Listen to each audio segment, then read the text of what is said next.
अस्सलाम वालेकुम everyone, welcome to my YouTube channel the magical world of mathematics.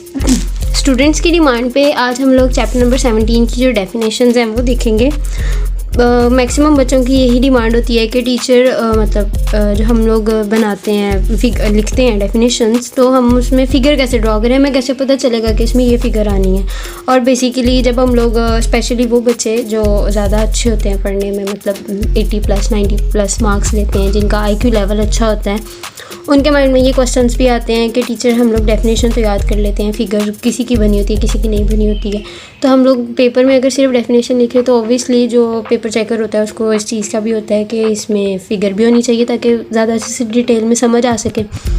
तो उसके लिए हम आज लोग जो ये डेफिनेशंस हैं इसकी मेन चैप्टर नंबर 17 की, हम साथ में उसकी फ़िगर्स भी देखेंगे, ठीक है।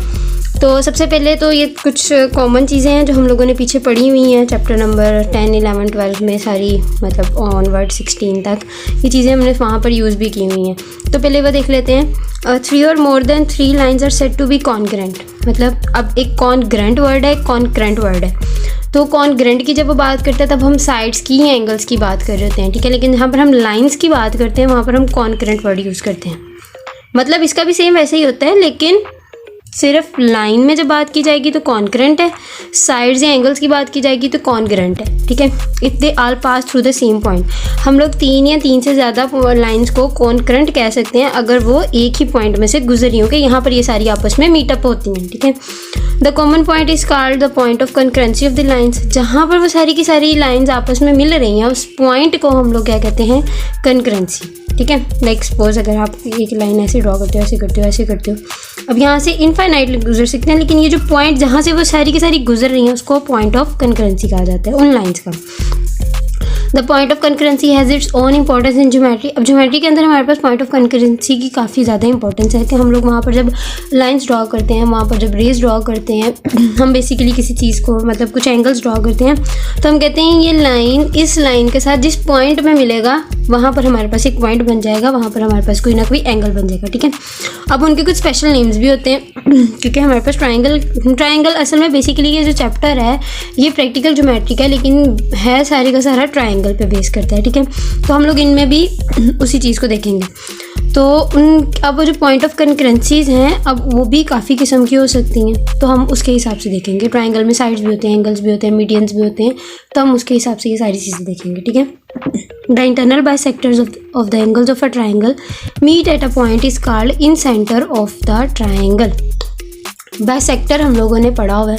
बाइसेक्टर का मतलब होता है कि किसी भी चीज़ को 2 बराबर हिस्सों में डिवाइड कर देना, ठीक है।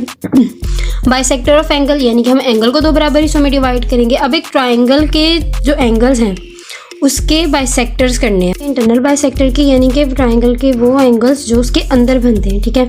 अब वो जहाँ पर मिलेंगे उसको हम इन सेंटर का नाम देंगे और ये हमारे पास उसकी फिगर बनती है। आपने एक ट्राइंगल ड्रॉ की, उसके एंगल्स लिए, उसके एंगल्स पे आपने एंगल्स को 2 बराबर हिस्सों में डिवाइड करना शुरू कर दिया, ठीक है। ऑपोजिट साइड पे वो जहाँ मर्जी गिरे, उसके मीडियन मतलब मिड पे गिरे, साइड पे गिरे, हमें कोई इशू नहीं है, लेकिन बस एंगल को 2 बराबर हिस्सों में डिवाइड करना है। तीनों एंगल्स को 2 बराबर हिस्सों में डिवाइड किया, जहाँ पर वो मिले तीनों के तीनों आपस में, उस पॉइंट को आपने नाम देना है इन सेंटर का, ठीक है। तो ये इसकी फिगर ऐसी बननी थी, ठीक हो गया। उसके बाद सेकंड पे हमारे पास आता है circum centre. The point of concurrency of 3 perpendicular bisectors of the sides of a triangle is called the circum centre. यानी कि जहाँ पर बाइसेक्टर्स हों, परपेंडिकुलर बाइसेक्टर्स हों साइड के, परपेंडिकुलर मतलब 90 का एंगल बनेगा, साइड्स मतलब उसके साइड्स पे 90 के एंगल बनते हो, ठीक है। 2 बराबर हिस्सों में वो तकसीम होते हैं और जहाँ पर वो तीनों आपस में मिलेंगे उसको हम पॉइंट ऑफ कंकरेंसी उनका वो होगा, उसको बेसिकली हम सर्कम सेंटर का नाम देंगे। जहाँ पर इंटरनल बाइसेक्टर्स होंगे एंगल्स के वो इन सेंटर होगा, जहाँ पर पॉइंट ऑफ कंकरेंसी होगी 3 परपेंडिकुलर बाइसेक्टर्स ऑफ साइड्स वो हमारे पास सर्कम सेंटर होगा। कुछ ऐसा ट्राइंगल ड्रॉ करें, अब साइड का बाइसेक्टर ड्रॉ करना है, परपेंडिकुलर बाइसेक्टर ड्रॉ करना है। अब वो दूसरी साइड से जहाँ मर्जी से निकले हमें कोई इशू नहीं है, ठीक है। आपने एक ट्राइंगल ड्रॉ की, जिस मर्जी शेप की ले लो, उसके अंदर एक परपेंडिकुलर लाइन इधर ड्रॉ करनी है, फिर दूसरी साइड ली वहाँ परपेंडिकुलर, तीसरी साइड ली वहाँ परपेंडिकुलर, जहाँ पर वो आपस में मिले वो हमारे पास क्या हो जाएगा, पॉइंट ऑफ कंकरेंसी, उसको हम सर्कम सेंटर का नाम देंगे, ठीक है। हम उनको कुछ बेसिक नाम दे रहे हैं। थर्ड पे है the point of concurrency of the 3 altitudes of a triangle is called its ortho centre. हम बेसिकली एल्टीट्यूड और परपेंडिकुलर को सेम नाम दे देते हैं, ठीक है। लेकिन एल्टीट्यूड परपेंडिकुलर क्या होता है, 90 का एंगल बनाएगा, उस पर और कोई शर्त नहीं होती, बस ये होता है 90 का एंगल बनेगा। लेकिन एल्टीट्यूड क्या होता है कि वो आपके वर्टेक्स से स्टार्ट हो, यानी कि वो आपके कोने से स्टार्ट होगा और फिर साइड पर परपेंडिकुलर गिराएगा, ठीक है। उसको हम एल्टीट्यूड का नाम देते हैं। जहाँ पर तीनों एल्टीट्यूड्स मिले उस पॉइंट को हम ऑर्थो सेंटर का नाम देते हैं, ठीक है।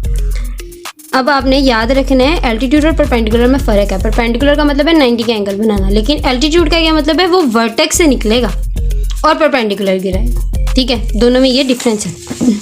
लास्ट वन हमारे पास होता है the point where the 3 medians of a triangle meet is called centroid. 3 medians, medians का मतलब क्या होता है कि वो आपके वर्टेक्स से जाए, ठीक है। पहली चीज़, वो आपके वर्टेक्स से जाए और जहाँ पर वो गिरे उस साइड को वो 2 बराबर हिस्सों में डिवाइड करे, ठीक है। ऑपोजिट साइड के मिड पॉइंट पे गिरे, वर्टेक्स से निकले और ऑपोजिट साइड के मिड पॉइंट पे गिरे, उसको हम मीडियन कहते हैं। जहाँ पर एक ट्राइंगल की तीनों मीडियंस आपस में मीटअप हो जाए वो हमारे पास सेंट्रॉयड होता है। अब एल्टीट्यूड और मीडियन में क्या फ़र्क है, एल्टीट्यूड क्या होता है, वो वर्टेक्स से ही निकलता है, मीडियन भी वर्टेक्स से निकलता है। लेकिन एल्टीट्यूड जो है वो वर्टेक्स से निकलता है, 90 का एंगल गिराता है, ठीक है। लेकिन जो मीडियन है वो वर्टेक्स से निकलता है और ऑपोजिट साइड को 2 बराबर हिस्सों में बाइसेक्ट कर देता है। ये इनमें डिफरेंस है और ये इस तरह इनकी फिगर्स बनी है। ये centroid, in centre, circum centre and ortho centre, ठीक है। अगर आपको इसमें कुछ ना समझ आए, कोई इशू हो, कोई फिगर में कुछ मसला बन रहा हो, तो आप मुझे कमेंट सेक्शन में पूछ सकते हैं, मैं डेफिनेटली आपको आंसर करूँगी। और अगर आपको कुछ और समझना है, कोई नया पॉइंट, कोई नई चीज़, तो आप वो भी कमेंट सेक्शन में बता सकते हैं।